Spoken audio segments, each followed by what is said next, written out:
आपण ऐकत आहात VAG मराठी स्टोरीज आणि सुरू करत आहे मिसमॅच लव या कथेचा पुढचा भाग सुरू करण्याआधी प्लीज माझ्या चॅनलला सबस्क्राईब करून घ्या आणि आधीचे पाठ ऐकले असल्याची खात्री करून घ्या. चला सुरुवात करतेय मिसमॅच लव भाग 9. दादासाहेब इनामदारांना पुढे पाहून गार्गी क्षणभरही विचार न करताच धावतच त्यांच्या समोर गेली आणि तिने त्यांना लिफ्टपाशीच अडवलं. सर तुम्ही पुन्हा इथं, तिने धापा टाकत त्यांना हाक मारली. दादासाहेब थांबले. त्यांनी गार्गीकडे पाहिलं.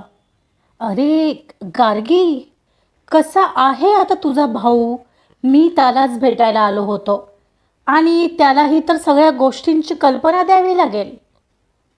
हो पण, गार्गीचा आवाज आता कापरा झाला होता. तिनं आजूबाजूला पाहिलं. कोणी ऐकत तर नाही आहे ना. मग ती थोड्या दबक्या आवाजात अगदी विनवणीच्या सुरात म्हणाली, सर माझी बस एक विनंती आहे तुम्हाला.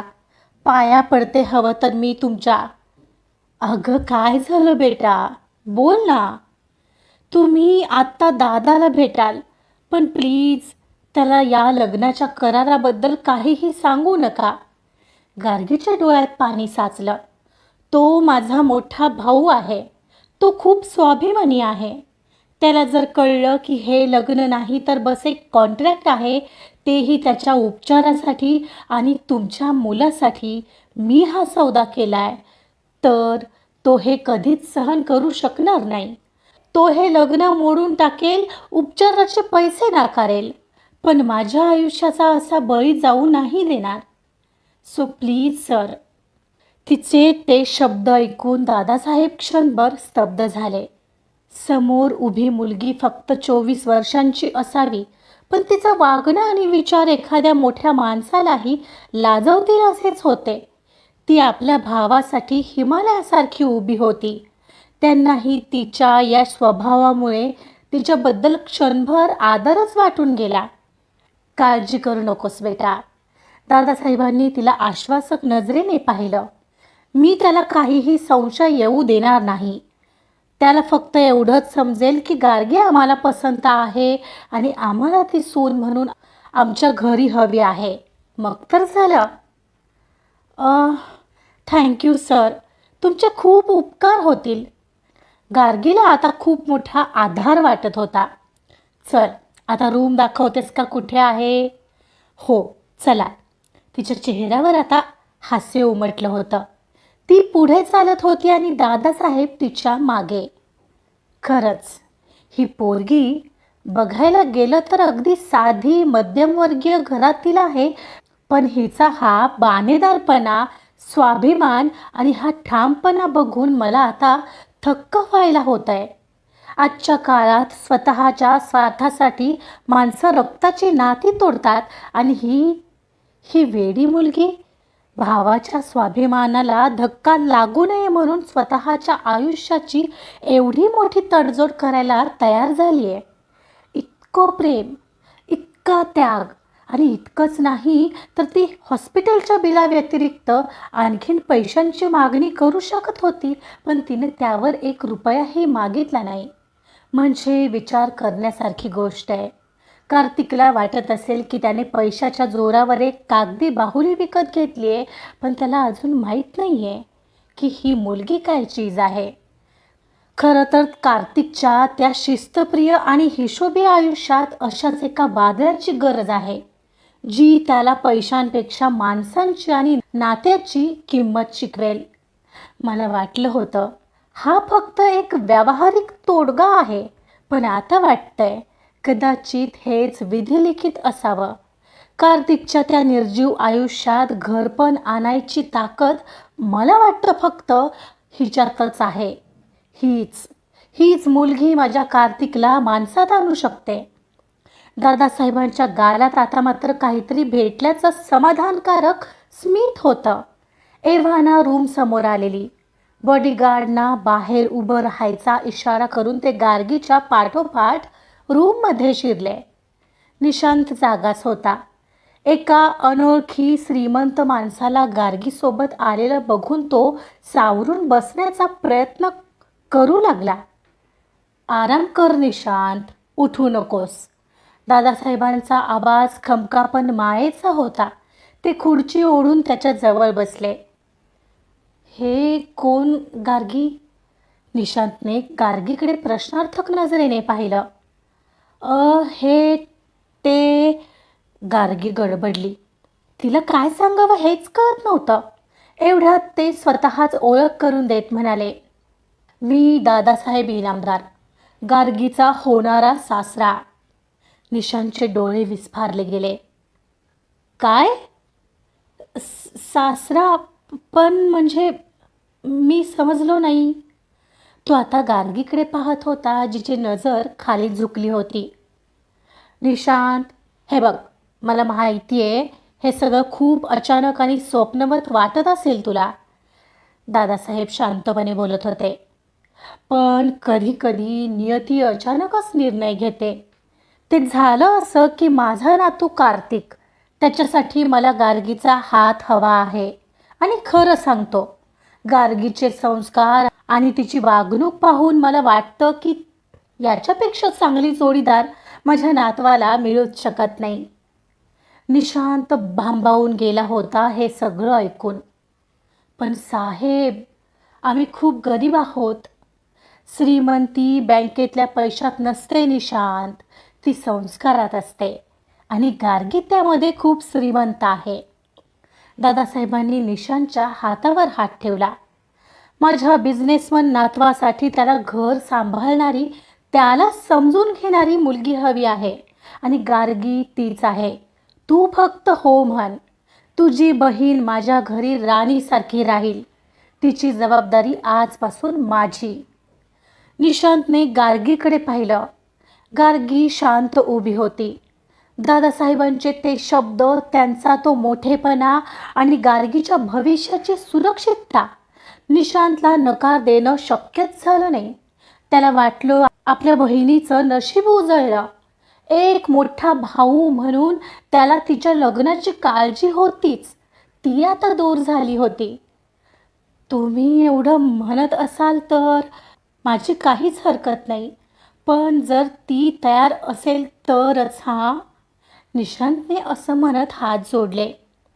अरे, तिच्याशी आधीच बोललोय मी, हो ना गार्गी बेटा?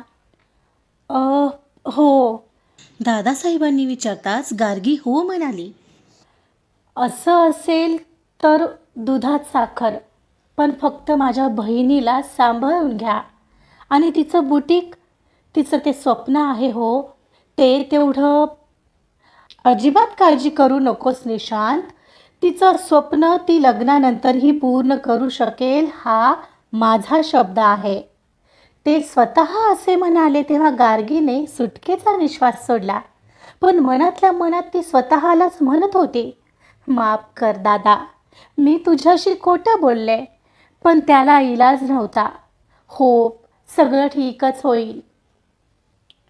इकडं कॉन्फरन्स रूममध्ये क्लायंट प्रेझेंटेशन देत होते. पण कार्तिकचं लक्ष तिथे लागेल तर शपथ. तो खुर्चीवर अस्वस्थपणे बसला होता. त्याच्या मनात गार्गीचा तो चेहरा आणि तिचे ते शब्द फिरत होते. मी कालपासून आंघोळ केली नाहीये. हॉस्पिटलमधले किटाणू, तिथला वास, असं म्हणत त्याच्यावर हसणारी ती आणि मुद्दाम त्याला डिवचून गेलेली ती त्याला सारखीच आठवत होती. आणि तिचं ते वाक्य ऐकल्यापासून त्याला आपण घातलेले महागडे कपडे कधी एकदा घरी जाऊन काढतोय आणि आंघोळ करतोय असं झालेलं. अशी घाणेरडी राहणारी ती आणि तिचा झालेला तो स्पर्श, ही भावनाच त्याला असह्य होत होती.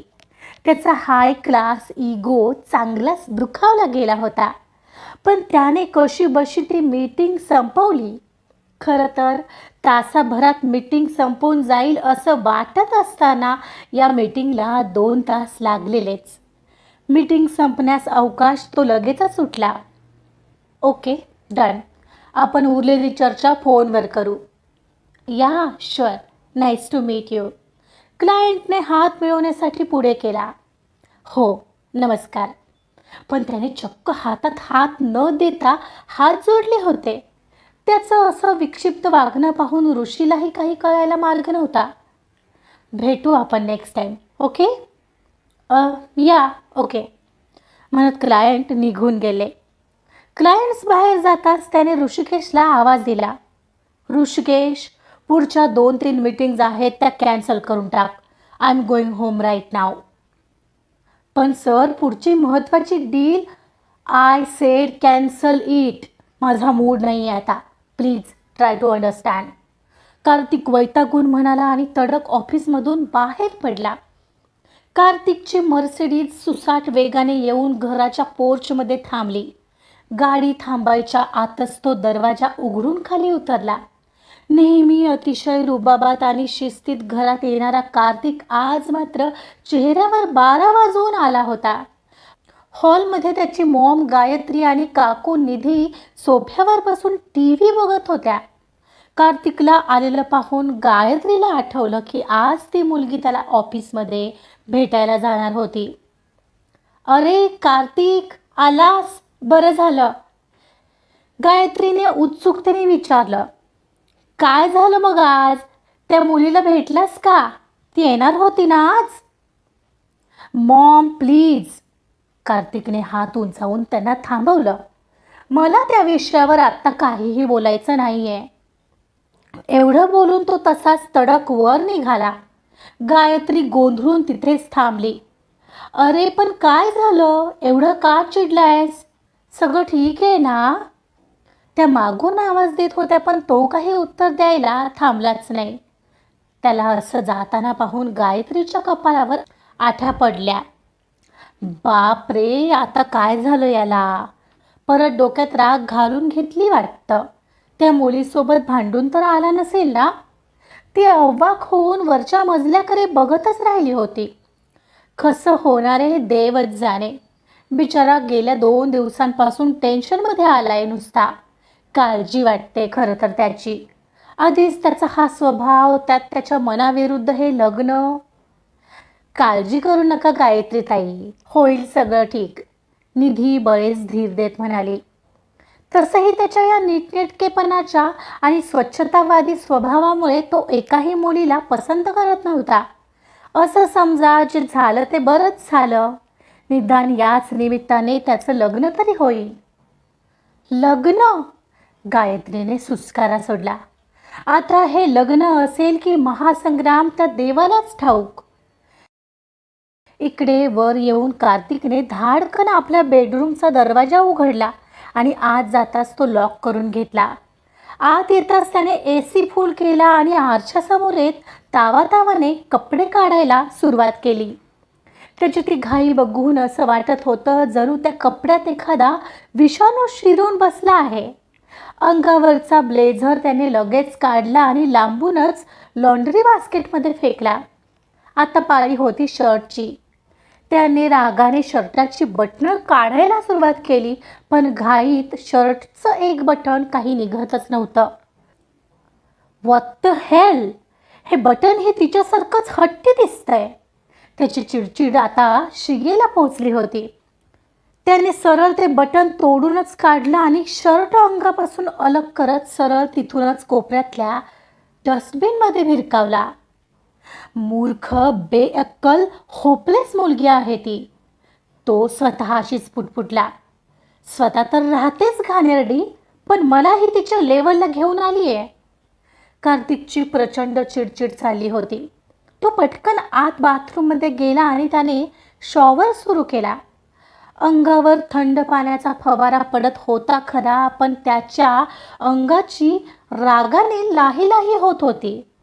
कसा झेलणार आहे मी तिला, या विचाराने त्याला आता पुढं काय वाढून ठेवलंय याची कल्पनाही करवतच नव्हती. इकडं हॉस्पिटलमध्ये दादासाहेब निघून गेल्यावर गार्गीने एक सुटकेचा निश्वास सोडला. बरं झालं, दादाला काही संशय आला नाही. तिनं पुन्हा एकदा निशांतकडे पाहिलं, जो औषधाच्या अंमलामुळे शांत झोपला होता. सिस्टर, मी जरा घरी जाऊन येते. फ्रेश होऊन डबा घेऊन येते 2 तासात. गार्गीने नर्सला सांगितलं. हो मॅडम, तुम्ही जा. डॉक्टरांनी सांगितलं की डिस्चार्जसाठी अजून 2 दिवस तरी लागतील. हो चालेल, थँक्यू. गार्गी आपली पर्स घेऊन हॉस्पिटलच्या बाहेर पडली. दिवसभराच्या त्या हाय व्होल्टेज ड्रामामुळे तिचं शरीर थकलं होतं. रिक्षात बसून घराकडे जाताना तिला कल्पना नव्हती की ज्याच्याशी ती लढायला निघाली आहे तो इकडे युद्धाची तयारी करत होता. डायनिंग टेबलवर जेवणाची लगबग सुरू होती. दादासाहेब, श्रीकांतराव, गायत्री आणि निधी आधीच येऊन बसले होते. मनीषही काहीच वेळात त्यांना जॉईन झाला. वातावरण आधीपासूनच थोडं तंग होतं. एवढ्यात कार्तिक पायऱ्या उतरून खाली आला. त्याने फ्रेश टी शर्ट आणि ट्रॅक पॅन्ट घातली होती. आंघोळ केल्यामुळे तो बाहेरून शांत दिसत होता, पण त्याच्या डोळ्यातला रागाचा ज्वालामुखी अजूनही धुमसत होता. तो गुपचूप येऊन खुर्चीवर बसला. सिद्धू आणि महादूने ताट वाढायला सुरुवात केली. सगळे शांतपणे जेवत होते. चमच्यांचा आवाज सोडला तर तिथे भयान शांतता होती. शेवटी दादासाहेबांनीच ती शांतता भंग केली. कार्तिक, आज भेट झाली का तिची? काय म्हणाली ती? गंभीर आवाजात दादासाहेबांचा आलेला प्रश्न ऐकताच कार्तिकचा घास हातातच थांबला. त्याने रागाने ताटात चमचा आपटला. ग्रँडपा प्लीज, मला जेवताना तरी त्या फालतू विषयावर चर्चा नकोय. माझा मूड जातोय. तो अत्यंत नाराजीने म्हणाला. अरे पण चर्चा नको म्हणजे काय? आता ती या घराची सून होणार आहे. तुला बोलावं तर लागेलच. मनीषने मध्येच संभाषणामध्ये उडी घेतली. हो, मी ऐकलंय, खूप साधी मुलगी आहे ती. श्रीकांत त्याचे डॅड म्हणाले. साधी? कार्तिक उपरोधिकपणे हसला. डॅड, साधी नाही, लो क्लास म्हणा तिला. जिला राहण्याची अक्कल नाही, बोलण्याची पद्धत नाही आणि आपली स्टाईल काय असते याची पुसटची कल्पनाही नाही आहे. विचार करा, अशा मुलीला तुम्ही सून म्हणून या घरात आणताय. त्याच्या या बोलण्यावर गायत्री आणि निधी आता एकमेकांकडे बघू लागल्या. कार्तिक, स्टाईल आणि क्लास पैशाने येतो, पण संस्कार रक्ताने येतात, लक्षात ठेव. दादासाहेब शांतपणे तरीही करारी आवाजात म्हणाले. ग्रँडपा, आता हे तत्त्वज्ञान प्लीज तुमच्या जवळच ठेवा. तुम्ही माझ्या क्लासचा, माझ्या चॉईसचा काही विचार केलाय की नाही? मी आरोहीसारख्या हाय क्लास आणि परफेक्ट मुलीलाही रिजेक्ट केलं होतं. कशासाठी? तर आज अशा मुलीशी लग्न करण्यासाठी की काय, जी माझ्या स्टाफमध्ये काम करण्याच्या लायकीचीही नाही आहे. हे मला अजिबातही सहन होत नाही आहे. It is non tolerable. पण आमचा निर्णय पक्का आहे कार्तिक, आणि रस्त्यावरच्या कुठल्याही मुलीला ओढून बायको म्हणण्याची चूक तुझीच आहे, आमची नाही. दादासाहेबांनी त्याला आठवण करून दिली. कार्तिकने रागाने दादासाहेबांकडे पाहिलं. क्षणभर तिथे शांतता पसरली. मग अचानक कार्तिकच्या चेहऱ्यावरचे भाव बदलले. मघाचा आरडाओरडा थांबला आणि त्या जागी एक थंड पण घातक स्माईल आली. ठीक आहे, तो अत्यंत शांत आवाजात पुढे म्हणाला. तुमचा निर्णय पक्का आहे ना? मग फाईन, मग येऊ दे तिला. करा तिचं स्वागत तुम्ही सगळे. पण एक गोष्ट लक्षात ठेवा हा ग्रँडपा.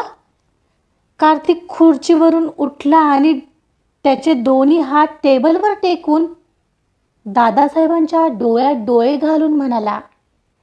ती या घरात येईल तुमच्या मर्जीने, पण घरातून पळून जाईल माझ्या मर्जीने.